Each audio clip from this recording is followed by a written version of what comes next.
Awesome, guys. Q&A with Keoni.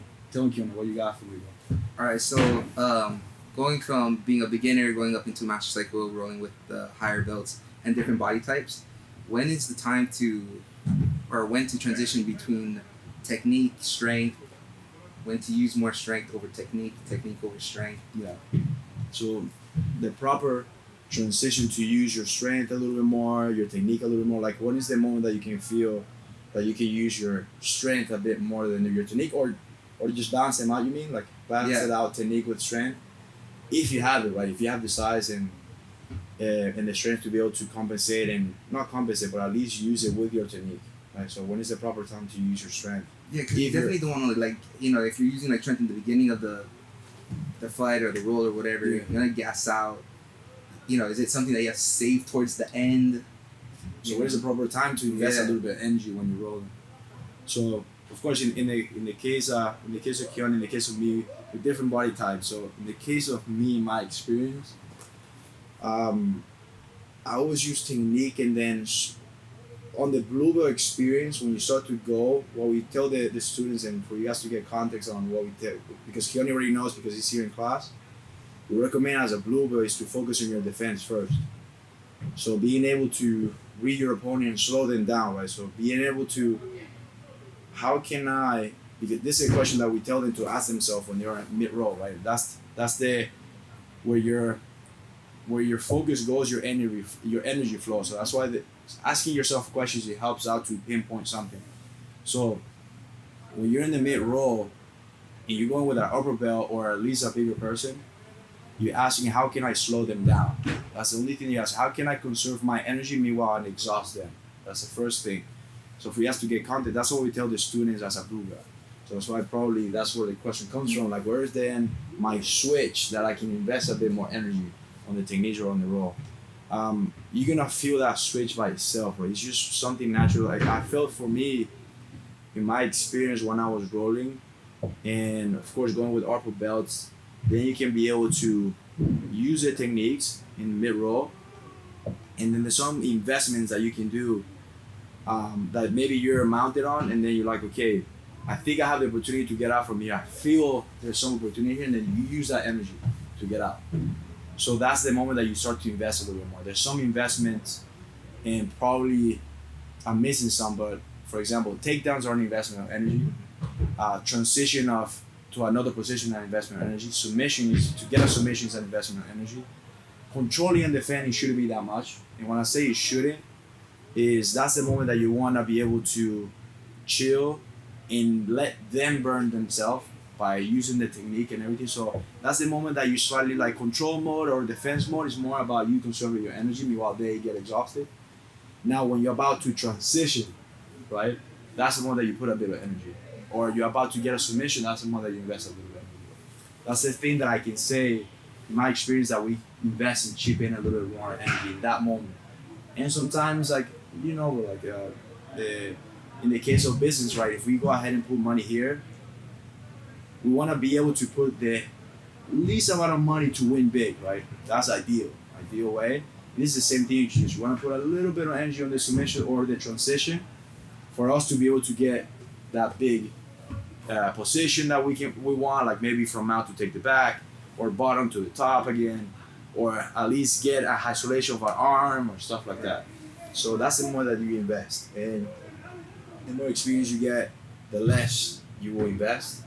But as well, the other person experience, of course, is gonna take a little bit more. Maybe you do in little spurts, like little here, maybe you do a big one, and then slow it down again. You know, so it's gonna get more strategic. But I recommend, after you get the experience, control and defense is gonna be the least amount of energy that you have, and then on the transitioning, and on the submission, and on the escapes. I'm gonna add that one. And on the escape is gonna be, well, the escapes are in the transitional position. Right. It's the same thing. When I say transitional position, it can be for a great position, like meaning on control and mount to back, or it can be from bottom to top, escaping or anything else. So those two will be the investment on energy. Well, I would recommend those two. Does that answer a little bit? Yeah, that's definitely helps. I don't know. You got one more? And another one is just, I guess, more of your thought process while in the roll, like when you're getting like smashed. Not necessarily about to tap, because obviously that's the point where you're gonna, you know, you have to tap out. But when you're getting smashed and like you're trying to breathe, and then you're at the moment where you're like, should I tap out? Should I not? I'm not in danger, but like the pressure's there. Yeah. I'm having trouble breathing. I don't know any other move to get out of it. Yeah. Do I just accept it and try to breathe my way through it, or tap out? Like what's the mindset? So you're that trapped. Yeah. So you're trapped in a position that you're not getting submitted, but the pressure's on, and sometimes when the pressure's on, it's hard to breathe, and your mind is telling you to like, okay, I'm done. And that's gonna be very personal. If you're not in danger, like when the pressure's on, and for example, in the case like your ribs are fine because the pressure can be on, and then the top of your ribs, and you can be really injured if your pride is there. Like I'm not gonna get out, and then boom. So it's a personal decision. When I say personal decision, it's a personal awareness of, am I okay? And if you're okay, bro, then you can like survive it out because it's more mental than anything else. I mean, I discussed it with Keoni. Like there's one time that Keoni had a technique. Keoni's bigger than me, and he got a headlock. And there was a point that like an angle that my wrists were getting like a bit discomfortable. And I read the moment as, I'm okay. My wrists are fine. I'm not gonna get hurt.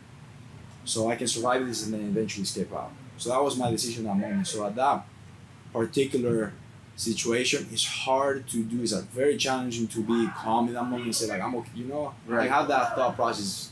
Meanwhile, it hurts and you're comfortable.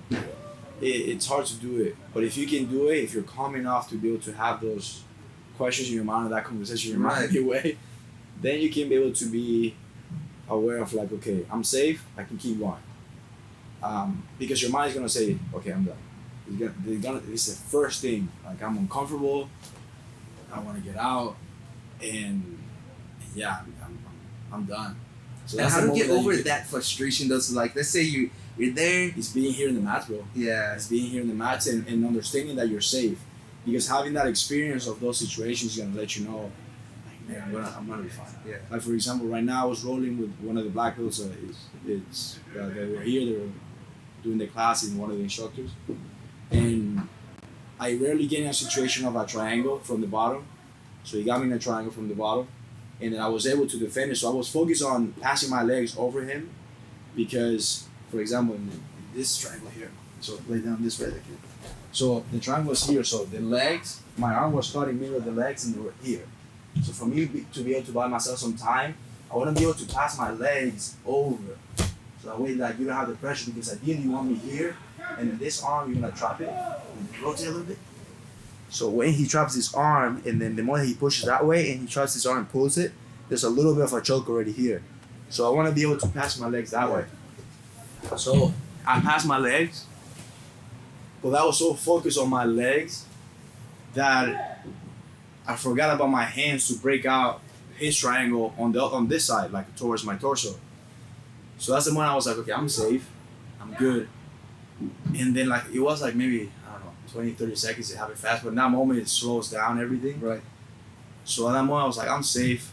He then attacked my foot and everything, so I was like messing up with that. So that's the thing, right? You're gonna be bombarding in those moments, so you gotta be calm and everything. If you're too overwhelmed, and that's the awareness where it comes from. If you're overwhelmed and you're about to get hurt, you tap immediately, and then just accept that in that moment you weren't ready, like you were too challenged, and that happens sometimes. It's fine.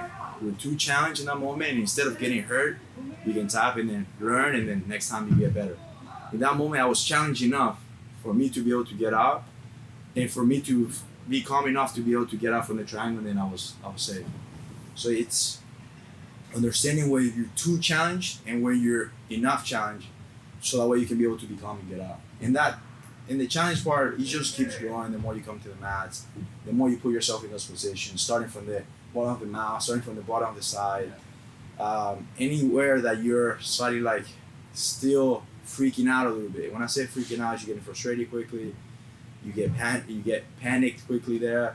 When I go with the guys that are slightly bigger than me, I go on the bottom of the fight the majority of the time. So that way I can be able to train and be able to be calm, and then they can figure out how to control. And then when I escape out and reverse the position, then I can be on top, and then I go faster, because they want to train to go on the bottom, because they rarely go on the bottom as well. So it's just being aware of the proper challenge, and seeing, okay, I'm safe here, I'm good. If you're not safe and you're so overwhelmed, just tap and then accept it there, accept the lesson. It's not accepting the losing or the submission, just accepting the lesson that you receive at that moment. That's what I would recommend. Either way, jiu-jitsu wins. Yeah, jiu-jitsu wins. You learn. I was talking to the guys the same way, like, when we get frustrated and because we tapped or something, or somebody got us pin us down and they express jiu-jitsu in a way that, and they were better than us in that day. When I say better than us, it's because they expressed it in a way that they were slightly more ahead of us before. Like when we play chess, if the person is way ahead, I mean, they're always gonna see the future basically. They can forecast it, right? And I mean, it's fine. We learn. Okay, the expression used to this way today. I was pinned down for 5 minutes. I didn't get tired. That's amazing. So it's just understanding that we both know jiu-jitsu, we both learning, and we both getting challenged with this. So it's jiu-jitsu against jiu-jitsu. That's why we're here. That's why we have fun with it. So it's part of the roles, man. It's part of the roles. Appreciate it. Awesome, man. No, thank you for the question, bro. For someone that is trying to do jiu-jitsu, I always like get a little call to action to somebody there that is watching, and assuming that they maybe have never done jiu-jitsu. So what would you say to them to be able to be slightly motivated to come into the mats and try it out maybe one time? For me, it was always the same. So my brother started his jiu-jitsu journey way ahead, and I never believed in it. So it took maybe about 7-8 years before I even stepped foot on the mats. And I used to make fun of him for it. Like, why would you be doing stuff like that? And to me, from what I've learned, is that it's the greatest form of therapy that's out there. Like in the world where everything's like just loud, talking, people at you, you're serving other people, you're working customer service.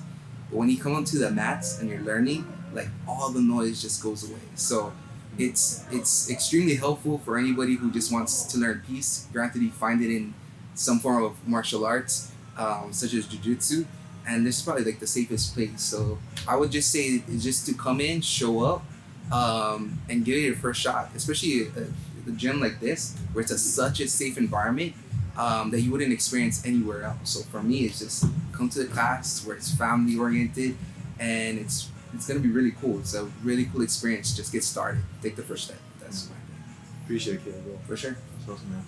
Guys, go to the link below that you have the 10-day trials. Just go there, pick the class, and remember you have 4 programs. But to keep it simple, we got the combatives for co-ed, everybody, adults here, beginners, just starting. If you pick that one, pick the class that you can be able to come in. We have a bunch of classes you can come in. When you click, go ahead, combatives. It's called Combatives Beginners Program.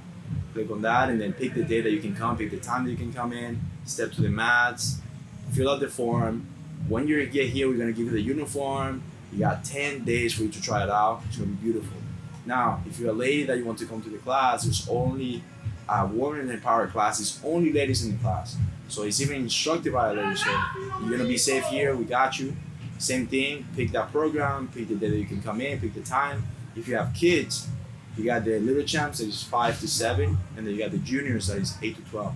So pick any program that it fits for you, and come in and join us. See you in the mats.